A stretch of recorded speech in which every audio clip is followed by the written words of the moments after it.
Hello good morning दोस्तों। आज है छठा दिन और आज की शुरुआत हो रही 5 बजे से, क्योंकि 4 बजे घर से कॉल आ गई थी। उसके बाद 5 बज के बातें करते करते इसलिए फिर उसके बाद मैंने ब्रश किया सीधा। उसके बाद फिर बिस्तर ठीक किया। बिस्तर ठीक करने के बाद मैंने श्रृंगार किया एज़ यूज़ुअल, हाथ वाथ धोए। उसके बाद श्रृंगार किया और मैंने फिर पढ़ाई करने बैठ गई थी। थोड़ी देर पढ़ाई करने के बाद फिर बाहर उजाला हो गया था एकदम से। फिर उसके बाद मैंने उठी और सबसे पहले कल रात के बर्तन धोए। आज का दिन काफ़ी अच्छा लगा मुझे। आज का दिन बहुत अच्छा रहा, सब चीज़ मेंटेन था। और आज शाम को मार्केट भी जाना था, इसलिए टाइम पे सब चीज़ निपटाना था। उसके बाद फिर मैंने थोड़ी पढ़ाई की और फिर भूख लगने लगी तो किचन साफ़ किया। उसके बाद नाश्ता बना के खा भी लिया था, क्योंकि नाश्ता बनाते टाइम मेरी सासू का फ़ोन आ गया था। तो बात करते करते मैंने नाश्ता बना के खा भी लिया। और उसके बाद फिर मैं सोचा थोड़ा सा कपड़े फ़ोल्ड कर देती हूँ, बहुत मैसी हो रहा था। फिर मैं यहाँ पर लग गई थी कपड़े फ़ोल्ड करने। मैं रोज़ फ़ोल्ड तय करके रखती हूँ, पता नहीं कैसे सब कुछ ख़राब हो जाता है। खैर छोड़ो, ये भी अच्छा पार्ट है। उसके बाद कपड़े फ़ोल्ड करने के बाद मैंने खाना रख दिया था। जिससे खाना रखा, फिर मैं नहाने चली गई थी। नहा के आई और यहाँ पर फिर श्रृंगार किया। इतनी गर्मी में ना टिकता भी नहीं है श्रृंगार, बिंदी भी बार बार मॉइस्चर से गिर जाती है उस सेट से। फिर उसके बाद यहाँ पर मैंने चावल बनाए, चावल बना के।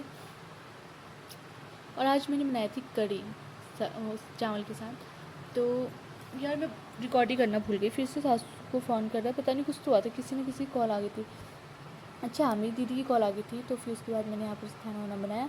उसके बाद खाने के बाद फिर मैंने ये थोड़ा सा किया यार, मुझे पता नहीं क्यों कभी कभी ना लिपस्टिक लगाने का शौक जैसे लगता है, तो मैंने लगाई। उसके बाद मैंने किया रिवीज़न, क्योंकि आज सुबह रिवीज़न नहीं कर पाई थी। तो वो रिवीज़न कंप्लीट किया यहाँ पर सोने वाले टाइम पे। तो बहुत ज़्यादा नींद आई थी, क्योंकि बॉडी को हैबिट हो चुकी है। फिर मैंने यहाँ पर कंप्लीट करके मैं सो गई। सो के जब उठी तो फिर मैंने सोचा कि एक्सरसाइज कंप्लीट कर लेती हूँ, वरना फिर मार्केट जाती हूँ तो परसों की तरह मेरी एक्सरसाइज छूट जाएगी। इसलिए आज मैंने पहले एक्सरसाइज स्टार्ट कर दी, क्योंकि हाँ मेरे लिए एक्सरसाइज बहुत ज़्यादा ज़रूरी है, वरना मेरी सारी नसें ब्लॉक हो जानी है बैठे बैठे। इसलिए एक्सरसाइज बहुत ज़रूरी है। बैठ के पढ़ने से मेरी कमर में भी दर्द हो जाता है और एक्सरसाइज से काफ़ी रिलैक्स मिलता है। तो ये मैं कर रही थी बटरफ्लाई एक्सरसाइज। ये एक्सरसाइज वुमेंस के लिए बहुत अच्छी है। ये हमारे पीरियड्स पेन को भी रिड्यूस करती है और साथ में मतलब काफ़ी अच्छी है। वुमेंस को, गर्ल्स को ये एक्सरसाइज ज़रूर करनी चाहिए।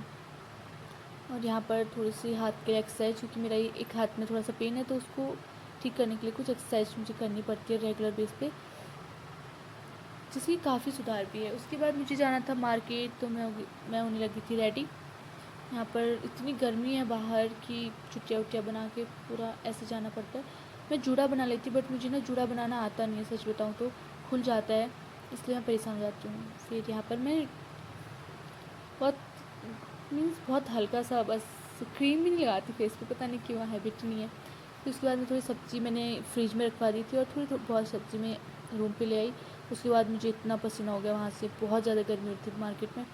उसके बाद मैंने हाथ में फेस वॉश करके पूरी फ्रेशनेस के साथ आई और फिर मैंने पढ़ाई की थी। उसके बाद घर से फ़ोन भी आ गया था। और फिर मैंने जब भूख लगने लगी तो दिन के जो चावल और कढ़ी बची थी वही खा ली, क्योंकि बहुत लेट खाना खाया था आज। तो फिर मुझे लगा ये खाना ठीक होगा, फिर मैंने उसको खा लिया और बहुत टेस्टी था। क्योंकि जब कड़ी होता है ना, मैं फेंक ही नहीं पाती हूँ। फिर यहाँ पर मैं थोड़े नोट्स बनाने थे मुझे, तो मैं वो नोट्स बनाने लग गई थी अपनी पढ़ाई करते करते। फिर उसके बाद बीच में लाइट गई तो मुझे इतना ज़्यादा गर्म होता, जैसी लाइट आई तो मेरी खुशी का कोई ठिकाना ही नहीं था। हाय। फिर उसके बाद मैं लिखने लगी थी आज का सबसे सिंपल नोट। तो आपको मेरी वीडियो कैसी लगी प्लीज़ ज़रूर बताइएगा, मुझे सपोर्ट कीजिए। Thank you so much.